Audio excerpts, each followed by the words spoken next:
I bought the land and it was just a 10 acres of solid bush. And you needed legs of an elk to get through. When we walked the land, it was a hefty deal because I'm not a giant of the Western world by any means. So yeah, we bought the place, loved it, really loved the trees, and loved the idea of carving out our spaces out of the trees rather than trying to recreate trees from bare land. So we bought a tent at a garage sale for $20 and a chainsaw and started hacking our way in.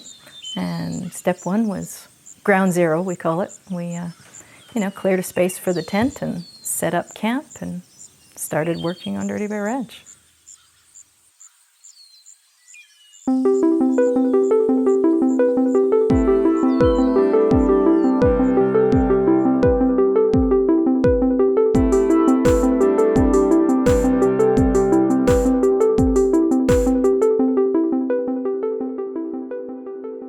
We bought this place May 30th, 2014. You don't mind walking through manure, do you? Okay.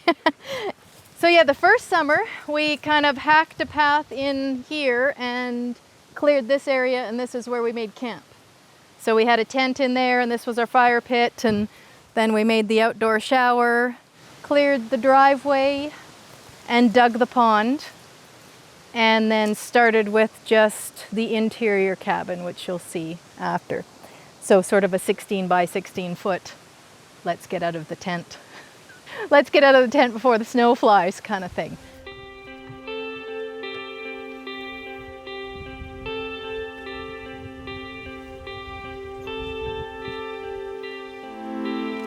Eric's lovely.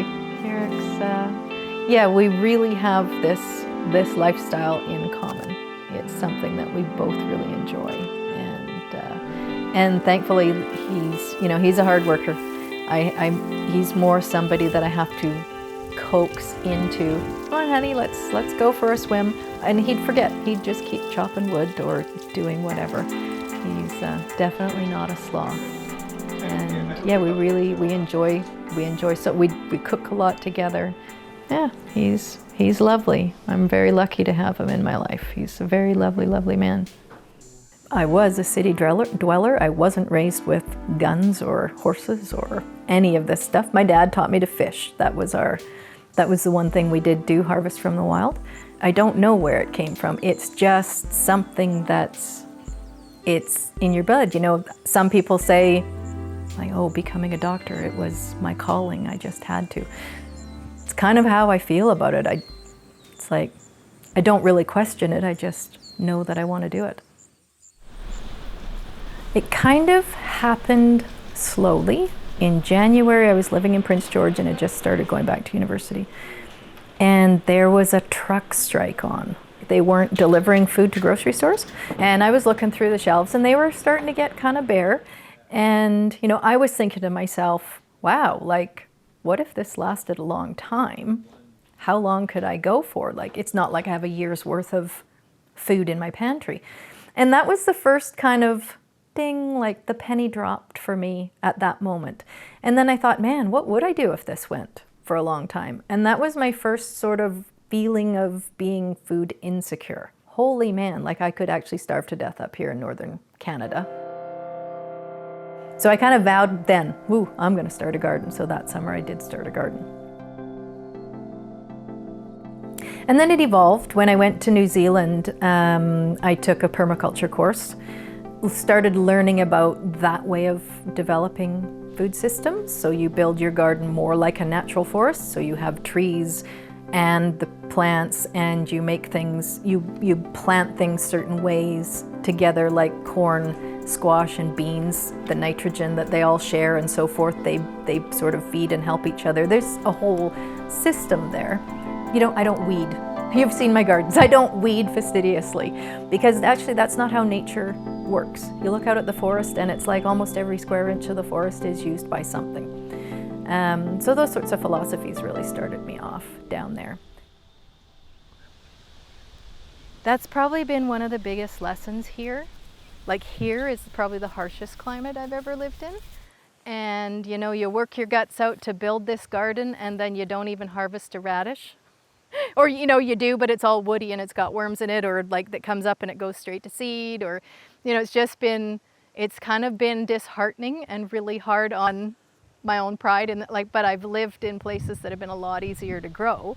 And that's when I kind of decided, you know what, we really should, instead of working our guts out to try and make something unnatural happen vis-a-vis a garden, how about we learn to forage? And how about we do, like, there's a whole bunch of stuff out there. Let's just let Mother Nature take care of it and we'll find it.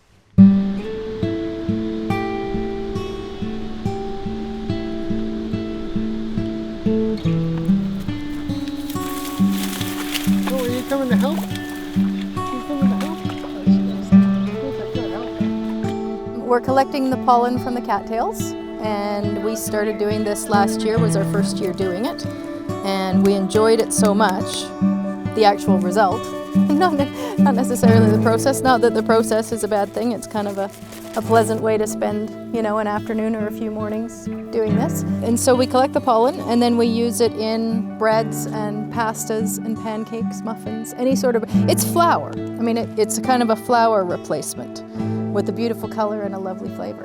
I'm sure it was later. We started later in the season and we've used it all up, except there is a tiny little bit of the pollen in a pancake mix left. But yeah, we really wanted to make sure that we get a lot for this year.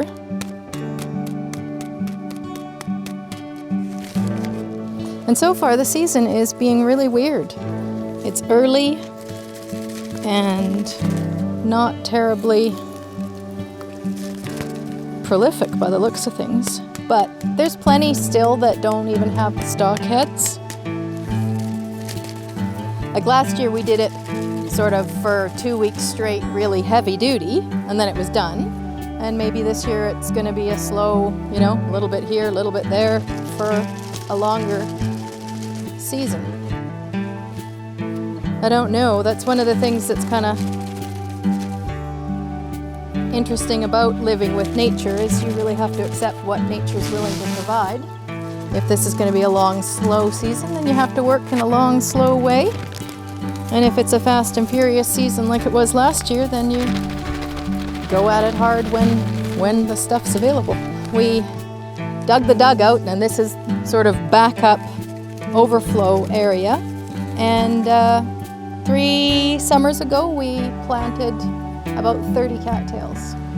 20 in here and an extra 10 around the dugout here and there. And as you can see, they really like our little ecosystem. And the rest, nature just does itself.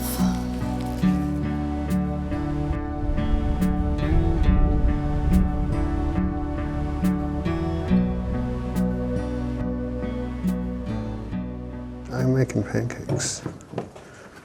You're making cattail pollen pancakes. I'm making cattail pollen pancakes. So this is the cattail pollen, and you have to sift it because there's little bugs and whatnot, and sometimes bigger pieces of it like that, which you don't want in the final product. Looks like an Indian spice of some sort. It's beautiful. Yeah. I planted the cattails to help keep the so much silt and runoff to going into the dugout, to help clear up the dugout. And yeah, this is just a total side benefit that we discovered when I decided that I'm going to do less gardening and more wild harvesting.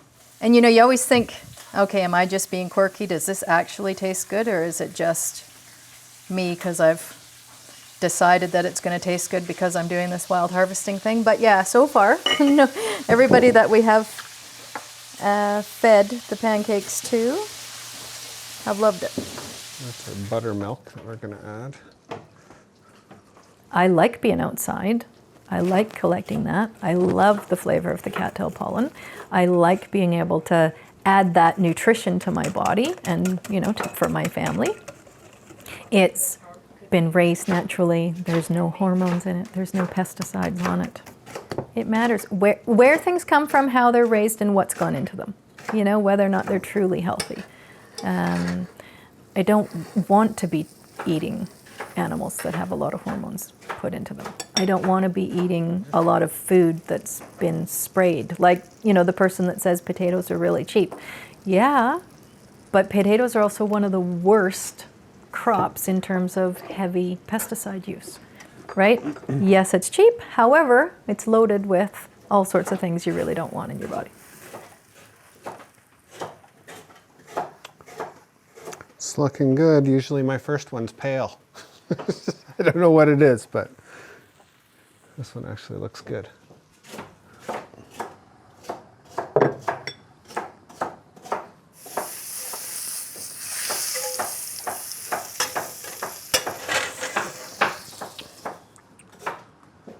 Where's my butter? There it is.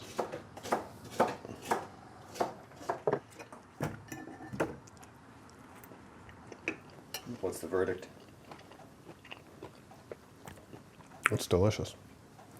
It's nice. There's kind of like a community on the table. You know, we got the eggs from the neighbors that went into the pollen pancakes this morning. And the rhubarb came from another neighbor. And hopefully, you know, we'll go to yet another neighbor here and get some more cattail pollen. It's like knitting yourselves into this weave and tapestry of community. We're social creatures. We are actually animals, you know, and we are meant to be in a clan or a small community and doing those things together. I think that's another aspect of modern day society that we're missing. You know, back in the day when we lived in small clan-based societies, everybody kind of had their thing. You know, there was a blacksmith and his son became a blacksmith, and there was a doctor and his, you know, that apprentice style of life, way of life, for a lot of part, people really, they had their role, they knew, they fit in, they were important because, you've broken a shoe, well, you know, Mr. Blacksmith, he's gonna fix your shoe. So Mr. Blacksmith felt important.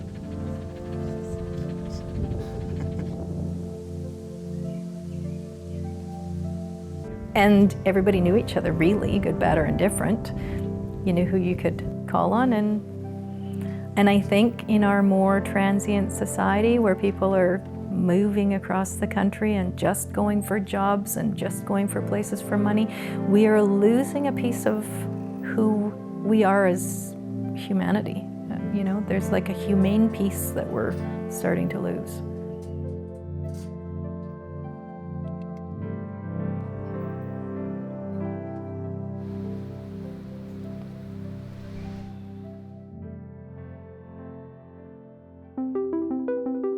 Where else can I do all these things and have a horse and have my own little private lake and my country cottage?